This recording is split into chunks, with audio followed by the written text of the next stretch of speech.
ठीक है। वेदर क्या होता है, डे टू डे हमारा जो भी टेम्परेचर होता है, यानी क्या टेम्परेचर है, कितनी अमाउंट, आसपास का रीजन क्या होता है हमारा ट्रॉपिकल रीजन। ठीक है, ये क्या था, हमारा पोलर रीजन था। Hello everyone, welcome back to all of you again in this channel, and today I am here with a new chapter of class 7th NCERT science, that is weather, climate and adaptations of animals to climate.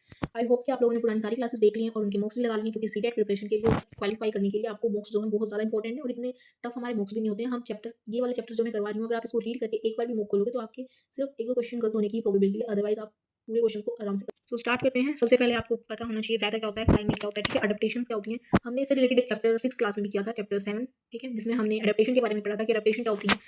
तो हमारी first term के ऊपर चलते हैं हम, जो कि हमारी है वेदर। ठीक है, वेदर क्या होता है, डे टू डे हमारा जो भी टेम्परेचर होता है, यानी क्या टेम्परेचर है, कितनी अमाउंट ऑफ ह्यूमिडिटी है, ठीक है, यानी कितना हाई टेम्परेचर है, कम टेम्परेचर, यानी गर्मी है, सर्दी है, बारिश का मौसम है, या फिर कुछ भी है। अब जो हर दिन अलग अलग देखते हो टेम्परेचर, एक दिन में भी बहुत ज़्यादा सेट मिलते हैं हमारे टेम्परेचर के, तो उसको हम क्या बोल देते हैं, वेदर। वहीं पर अगर हम बात करते हैं हमारे क्लाइमेट की, तो क्लाइमेट क्या होता है हमारा, क्लाइमेट एक रिकॉर्ड, मतलब एक अच्छे से हम एवरेज बोल सकते हैं वेदर का, यानी 25 कम से कम हमारे ईयर्स होनी चाहिए, जिसमें हम किसी भी पर्टिकुलर एरिया का क्लाइमेट बता सकते हैं। ठीक है, एडेप्टेशन की बात करते हैं हम। एडेप्टेशंस क्या होती हैं, एडेप्टेशन होती हैं कुछ टर्म्स एंड कंडीशंस, जो कि हम चैप्टर 7 क्लास 6 में भी पढ़ चुके हैं। यानी कुछ कंडीशंस होती हैं जिनको आपको अडॉप्ट करना पड़ता है, अगर आपको उस पर्टिकुलर हैबिटेट, उस पर्टिकुलर एनवायरनमेंट में सर्वाइव करना है तो। ठीक है, अगर आप वहाँ की टर्म्स एंड कंडीशंस को अडॉप्ट नहीं करते हो तो आप क्या वहाँ पे सर्वाइव नहीं कर पाओगे। ठीक है, अब हम बात करते हैं, अच्छा क्लाइमेट क्या होता है, एक टाइप का वेदर ही होता है, लेकिन वो एक लंबे टाइम पीरियड के लिए होता है, एक मतलब ब्रॉड कंसेप्ट होता है। ठीक है, क्लाइमेट हमारा मिनिमम 25 ईयर्स को लेकर चलता है, और जो वेदर होता है वो डे टू डे चेंज होता है। यहाँ पर आप देखेंगे वेदर, वेदर क्या होता है, temperature, humidity and rainfall during the past 24 hours में आपको क्या बता देता है कि आपका वेदर किस टाइप का होगा। यहाँ पर आप देखेंगे the weather reports, the weather reports are prepared by the meteorological department of the government. This department collects data on temperature, wind, etc. and makes the weather prediction. यानी आपके फोन में भी क्या होता है, वेदर की फोरकास्टिंग होती है। ठीक है, वो कहाँ से होती है, हमारी मेटीरियोलॉजिकल डिपार्टमेंट से। Rainfall is measured by an instrument, जो रेनफॉल मेजर करते हैं उस इंस्ट्रूमेंट को क्या बोलते हैं हम, उसको बोलते हैं रेनगोज। ठीक है, रेनगोज क्या करता है, बेसिकली एक सिलेंडर होता है। सिलेंडर की फॉर्म कैसी होती है, कुछ इस टाइप की। ठीक है, इसके ऊपर एक फनल होता है, फनल लाइक इस टाइप का। ठीक है, जिसमें आप क्या कर सकते हैं, यहाँ पे वाटर ड्रॉप्स को मतलब कलेक्ट करके वहां से उसको मेजर कर सकते हैं कि कितने सेंटीमीटर की बारिश हुई है। यहाँ पर आप देखेंगे the day to day condition. अब वेदर की डेफिनेशन आपके सामने है।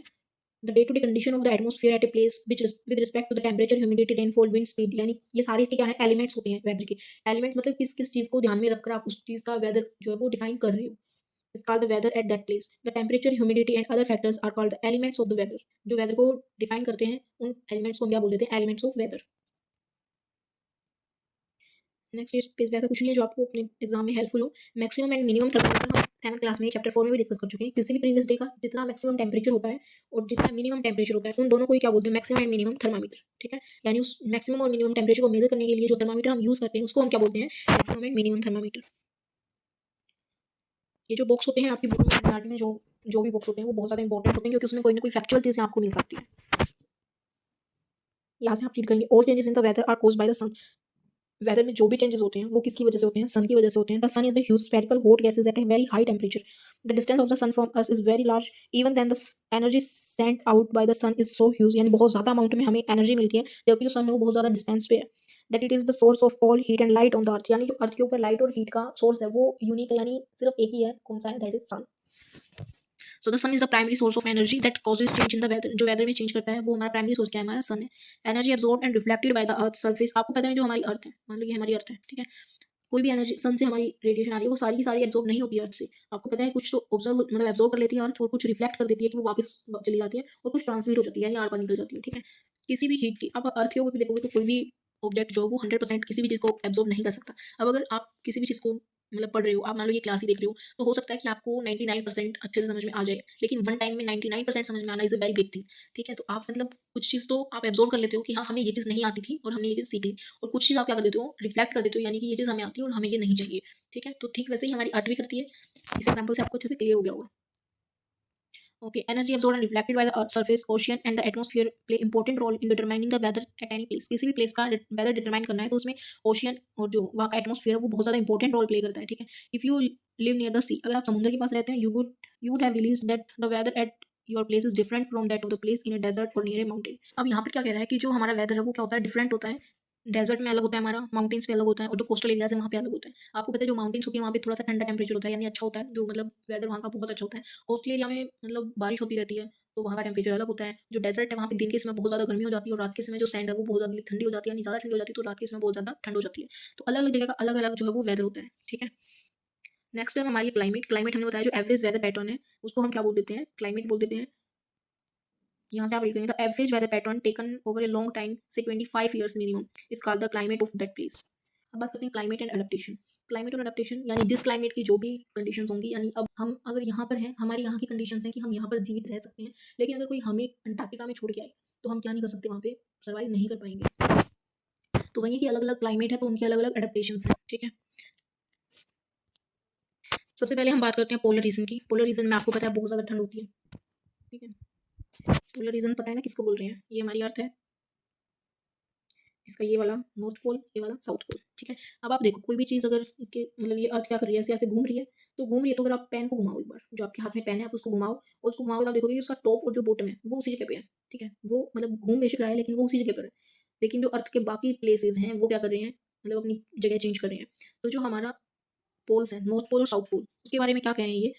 For 6 months the sun does not set, यानी 6 महीने के दिन होते हैं और 6 महीने की रात होती है। While for the other 6 months the sun does not rise in winters, ठीक है। क्या कह रहा है ये समझ में आया? The polar region present in extreme climate, यानी बहुत ज़्यादा हाई क्लाइमेट होता है। These regions are covered with snow, यानी कि बर्फ से ढका होता है। तो पोलर रीजन में क्या कह रहा है कि जो पोलर रीजन है वहाँ पे बर्फ से ढके रहते हैं पोल, और 6 महीने के क्या होते हैं, दिन होते हैं, और 6 महीने की रात होती है। In winters temperature can be as low as -37 degree Celsius. जो विंटर्स होते हैं उसमें टेम्परेचर कितना हो सकता है? -37 degree Celsius. Animals living there have adapted to these severe condition, यानी जो बहुत ज़्यादा हाई कंडीशन है उनको अडॉप्ट करने के लिए वहाँ पर जो भी एनिमल्स होते हैं वो उनको ईजिली अडॉप्ट कर लेते हैं। Let us see how they are adopted by considering the example of polar bears and penguins. Polar bears have white fur. अब ये व्हाइट फर क्या करेंगे, उनकी बॉडी को हीट देंगे, not easily visible in the snowy white background. और second इसके advantage क्या है कि जो व्हाइट बैकग्राउंड में छुपेंगे तो वहाँ पे उसको दिखेंगे नहीं, क्योंकि वो छुपने में क्या हो जाएंगे, मतलब उनकी प्रोटेक्शन के लिए एक पॉजिटिव पॉइंट है, ठीक है। It protects them from their predators, यानी जो इनका शिकार करेंगे उनसे इनको बचाने के लिए इनके व्हाइट फर क्या करते हैं, आइस में इजीली इनको छुपा लेते हैं। It also help them in catching there pray, क्या भी हेल्प करते हैं कि ये अपना प्रे, अब पता ही नहीं होगा कि ये यहाँ पर कुछ है भी या नहीं, या फिर आइस है या फिर इनके फर हैं, तो फिर वो क्या कर सकते हैं, इजीली बच भी सकते हैं और अपना प्रे भी यानी शिकार भी कर सकते हैं। To protect them from extreme cold, ये मैंने बता दिया। They have two thick layers of fur. अब 2 थिक लेयर है तो उनके बीच में एयर भी होगी, और एयर क्या होती है, बैड कंडक्टर ऑफ हीट होती है, यानी कि उनको उस ठंड से बचाने के लिए क्या करती है, हेल्प करती है। They also have layer of fat under their skin. अब फैट भी जितना ज़्यादा फैट होगा उतनी कम जो है वो ठंड लगेगी, ठीक है। In fact they are so well insulated that they have to move slowly and rest often to avoid getting overheated. बहुत ज़्यादा ओवरहीट ना हो जाए इसके लिए वो क्या करते हैं, धीरे धीरे मतलब चलते भी मूव करते हैं। अब इनकी और कंडीशन दिखा रखी है कि ये क्या होते हैं, अच्छे स्विमर होते हैं। अब आप सोचोगे कि आइस में कैसे स्विम करेंगे, तो इसकी कैरेक्टरिस्टिक जब वहाँ पर आती है तो आप उसको स्किप कर देते हो, लेकिन ऐसा नहीं है, ठीक है। आपको इसकी कैरेक्टरिस्टिक अच्छे से रीड करनी है। Physical activity on warm days necessitate cooling, so the polar bear goes for swimming. It is a good swimmer. Its paws are white, यानी कि जो खुर होते हैं वो क्या होते हैं, चौड़े होते हैं और बड़े होते हैं, which help it not only to swim well but also walk them easy to on in the snow, यानी कि वो उसका स्विमिंग में ही हेल्प नहीं करते हैं, वो उसको इजीली बर्फ के ऊपर चलने में भी क्या करते हैं, हेल्प करते हैं। White swim while swimming underwater it can close its nostril, जब ये स्विमिंग करते हैं तो क्या कर लेते हैं, नोस्ट्रिल को बंद कर देते हैं। And can remain under water for long duration, बहुत ज़्यादा लंबे समय तक ये क्या कर सकते हैं, वाटर में रह सकते हैं। It has a strong sense of smell, इनकी जो सूंघने की शक्ति है वो भी बहुत ज़्यादा होती है, so that it can catch its prey for food. We can understand that adaptation of polar bear with the help of the flow chart. अब यहाँ पे इसकी adaptations यानी कि इसकी characteristics बता रखी है। ये है आपका polar bear, इसकी एक एक करके हम characteristic देखेंगे। सबसे पहले हम देखते हैं ये वाला, it helps the bear to locate।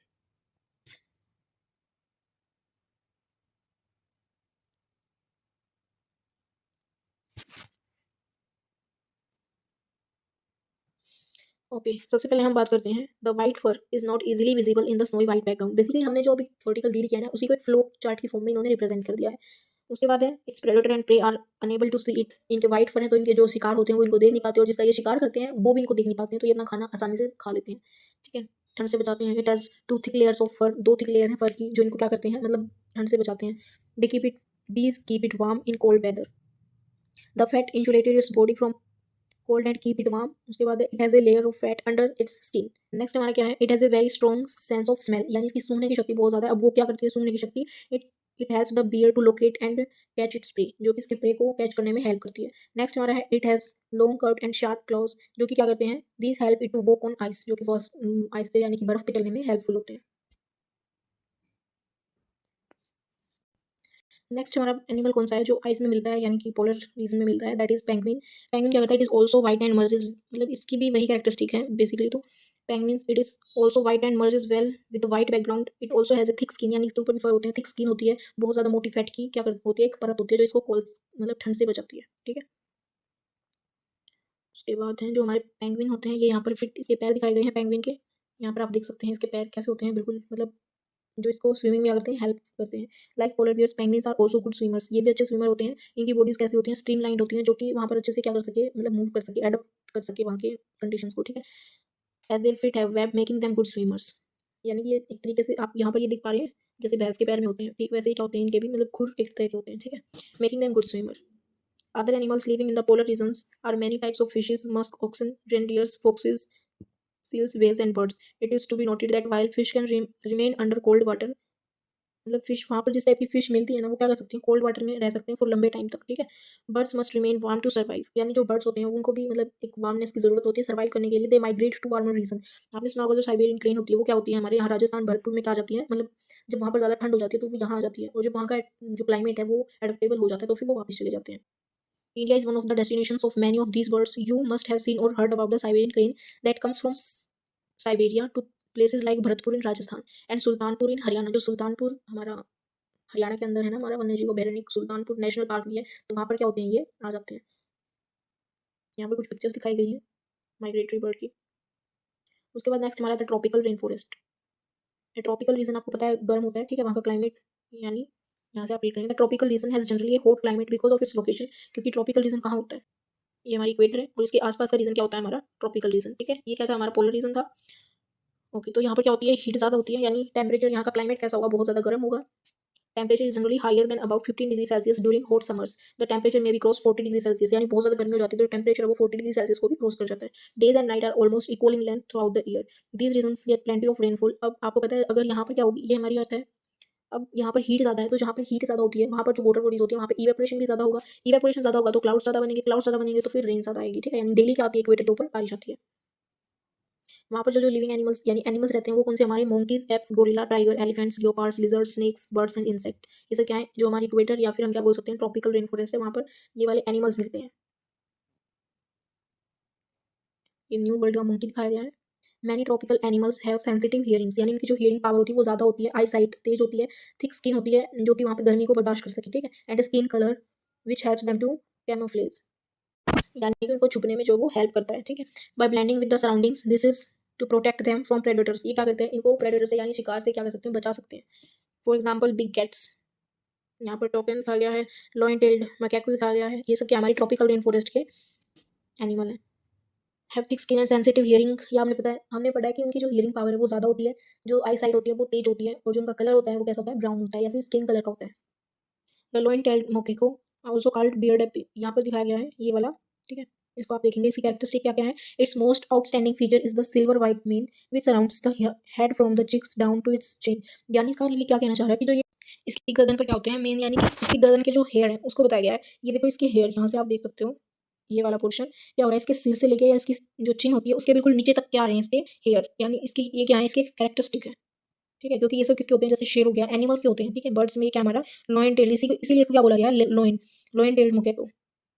दोबारा पढ़ेंगे इसको, इट्स मोस्ट आउटस्टैंडिंग फीचर्स, यानी इसकी एक मेन फीचर क्या है कि इसके जो नेक होता है सिल्वर वाइट मेन, यानी कि बाल हैं उसके कैसे हैं, सिल्वर और white, which surrounds the head, जो उसके हेड और उसके चिक्स यानी कि डाउन द चिन बिल्कुल नीचे तक क्या गया है, इसको कवर किया गया है। It is a good climber and spend a major part of its life on the tree, ठीक है। क्लियर है आपको कि इसकी गर्दन पे क्या है, मतलब बालों का ऐसे गुच्छा सा है जैसे शेर के ऊपर होता है ना, मतलब कई एनिमल्स होते हैं जिनकी गर्दन पे बाल होते हैं, जो कि इसके सिर से लेके इसकी ठोडी तक क्या कर रखा है इसने, मतलब कवर कर रखा है इसको। Spend a major part of its life on the tree, अच्छे क्लाइंबर हैं ये। It feeds mainly on fruits, fruits खाते हैं ये। It also eats seeds, young leaves, stem, flowers and birds.